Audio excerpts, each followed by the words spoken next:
ভালোবাসা এটা কোনো শব্দ না, এটা একটা অনুভব, যেটা বোঝানো যায় না, শুধু অনুভব করা যায়। ভালোবাসা মানে প্রতিদিন কথা বলা না, ভালোবাসা মানে প্রতিদিন পাশে থাকা না, ভালোবাসা মানে ভিড়ের মাঝে একটা মানুষকে অন্য সবার থেকে আলাদা করে দেখা।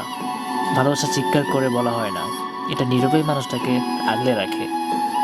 ভালোবাসা মানে তোমার খারাপ দিনগুলো জেনেও আমার পাশে দাঁড়িয়ে থাকা।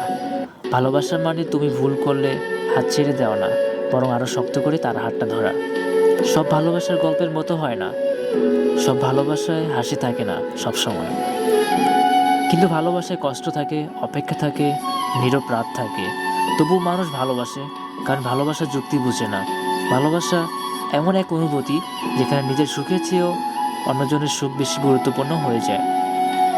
যাকে তুমি ভালোবাসো, ভালোবাসা মানে তোমার চোখে কষ্ট দেখলে নিজের বুকটা ভারী হয়ে যাওয়া। ভালোবাসা মানে তুমি পাশে না থাকলেও তোমার জন্য দোয়া করা। ভালোবাসা কখনো জোর করে রাখা যায় না, এটা নিজের থেকেই থাকে। আর যেখানে ভালোবাসা থাকে সেখানে ভয় থাকে না। ভালোবাসা মানে একটা নিরাপদ জায়গা, সেখানে ফিরে আসা যায় যে কোনো সময়। ভালোবাসা শেখায় ধৈর্য, ক্ষমতা আর নিঃস্বার্থতা। সবাই ভালোবাসা পায় না, কিন্তু যারা পায় তারা পৃথিবীর সবচেয়ে ভাগ্যবান। কারণ ভালোবাসা থাকলে সব কষ্ট সহনীয় হয়ে যায়। এই পৃথিবীতেও অনেক কিছু বদলে যায়, কিন্তু সত্যিকারের ভালোবাসা চুপচাপ থেকে যায়। শেষ পর্যন্ত সবাই একজন মানুষ চায় যার কাছে নিজের মতো করে থাকা যায়। এটাই ভালোবাসা।